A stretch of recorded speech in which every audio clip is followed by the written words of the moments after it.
On a déjà parlé du cosinus d'un nombre réel. Donc on sait que quand on place un point M sur un cercle trigonométrique, le cosinus, c'est le réel associé, l'abscisse du point associé.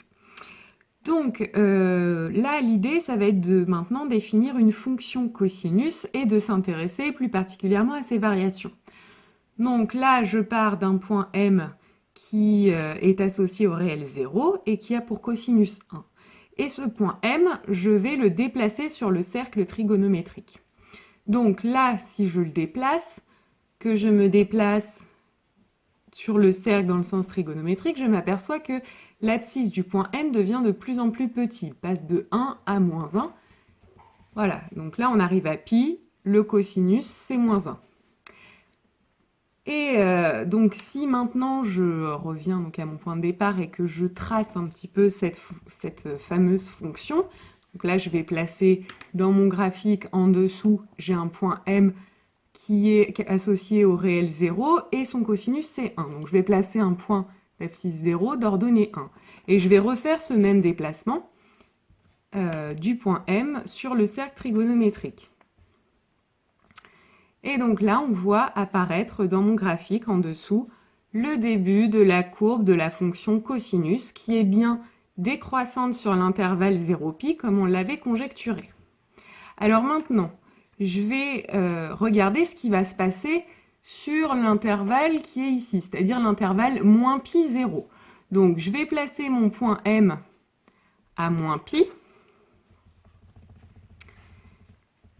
Et donc là, qu'est-ce qu'on va observer? C'est que, contrairement à tout à l'heure, mon cosinus, si je déplace mon point M vers le point repéré par 0, cette fois-ci, mon cosinus, il va augmenter.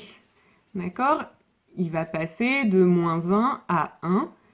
Et donc voilà, on voit apparaître en dessous la courbe de la fonction cosinus sur l'intervalle moins pi, pi.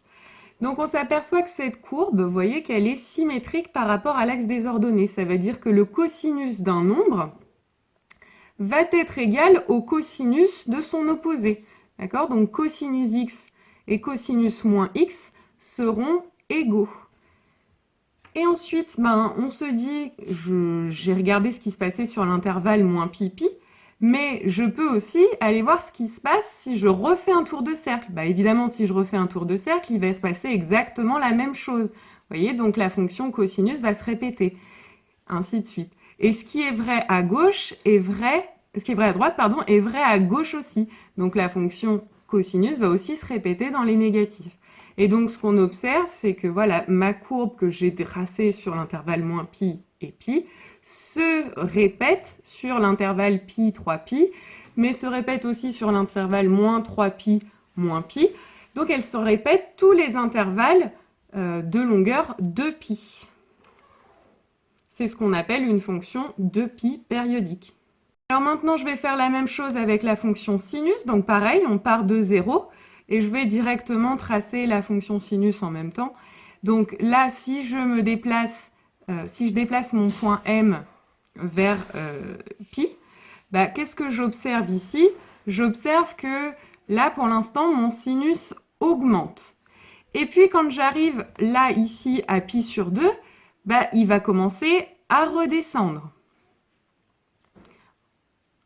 Voilà, donc vous voyez apparaître ici l'allure de la fonction sinus sur l'intervalle 0π. Et de la même façon que tout à l'heure, je vais aller regarder ce qui se passe sur les nombres négatifs, donc sur l'intervalle moins pi 0. Donc je me place à moins pi, et je trace ma fonction sinus. Donc là, sur cet intervalle, quand je commence à moins pi, j'observe que mon sinus décroît. Il décroît jusqu'à ici moins pi sur 2 et ensuite il va croître jusqu'à arriver à 0. Donc là, contrairement à tout à l'heure, il n'y a plus symétrie par rapport à l'axe des ordonnées, mais par contre on observe quand même une symétrie par rapport à l'origine du repère, c'est-à-dire que ma fonction sur l'intervalle 0π, si je la fais pivoter, je retombe autour de l'origine, je retombe sur ce morceau de courbe là. Donc il y a symétrie par rapport à l'origine du repère. Et puis, c'est comme ce que je disais tout à l'heure, ce qui s'est passé sur l'intervalle moins pi, je peux me dire, bah, qu'est-ce qui va se passer ailleurs? Bah là, c'est un petit peu la même chose qui va se passer, puisque je vais continuer, en fait, à faire mes tours de cercle. Donc, évidemment, bah, la fonction sinus, ça va être un petit peu la même chose que la fonction cosinus. Elle va se répéter, donc non seulement à droite, mais aussi à gauche. Elle va se répéter, elle aussi, sur des intervalles de 2π, de longueur 2π. Donc elle aussi, la fonction sinus, est 2π périodique. Donc on va terminer ce chapitre avec les fonctions cosinus et sinus. Alors, définition, la fonction cosinus, notée cos, est la fonction définie sur R par cosinus x, j'associe à x cosinus x. La fonction sinus, notée sin, est la fonction définie sur R par sinus, à x, j'associe un sinus x. Alors, quelques propriétés des fonctions cosinus.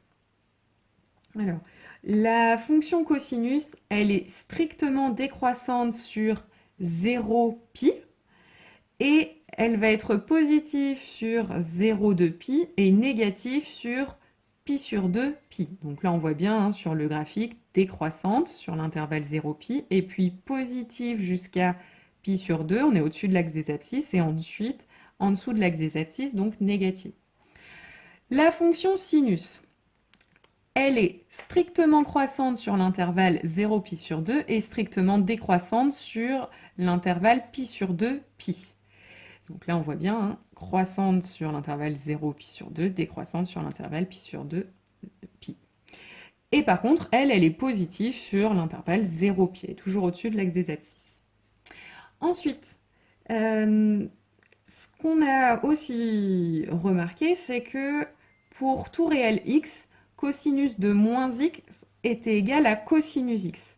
D'accord? Donc ça veut dire que quand vous prenez un nombre et son opposé, ils auront la même image. Donc graphiquement, comment ça se traduit? Bah, ça se traduit par une courbe qui va être symétrique par rapport à l'axe des ordonnées.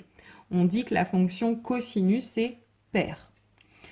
Et pour la fonction sinus, on a dit que pour tout réel x, sinus de moins x était égal à moins sinus x. Donc ça veut dire que quand vous prenez un nombre, que vous regardez son image par la fonction sinus, et que vous regardez son opposé, et que vous regardez son image aussi, bah vous apercevez que les deux images sont des opposés. Donc sur une courbe, ça se traduit par la symétrie de la courbe par rapport à l'origine du repère. On fait pivoter le morceau positif autour de l'origine et ça nous donne le morceau négatif. On dit que la fonction sinus est impaire. Et enfin, dernière chose, on avait vu que quand on faisait plusieurs tours de cercle, ou un tour de cercle déjà pour commencer, et on revient sur le même point. Donc, deux nombres qui sont espacés d'un tour de cercle vont avoir le même cosinus. C'est ce qu'on a écrit ici. Cosinus de x plus 2π est égal à cosinus x. Et sinus de x plus 2π est égal à sinus x. Donc, comment ça va se traduire sur la courbe? On a déjà vu cosinus x, voilà, le morceau de courbe en orange, c'est celui qu'on a vu tout à l'heure. Et si vous avez cosinus de x plus 2π qui est le même que cosinus x, ça veut dire que quand vous allez regarder 2π plus loin, l'image, par exemple, de 0 sera la même que l'image de 2π. D'accord? Donc, du coup, c'est ici, donc vous allez avoir en fait une répétition de la courbe. C'est comme ça que ça va se traduire. Et pour la fonction sinus, ce sera la même chose. Le morceau de la fonction sinus qu'on avait vu, c'est celui-là. Puisque ce sera le même 2π plus loin, en fait, on va répéter le même morceau de courbe. Et donc, ce qui est valable à droite sera valable à gauche aussi. On dit que les fonctions cosinus et sinus sont périodiques de période 2π, ou 2π périodiques.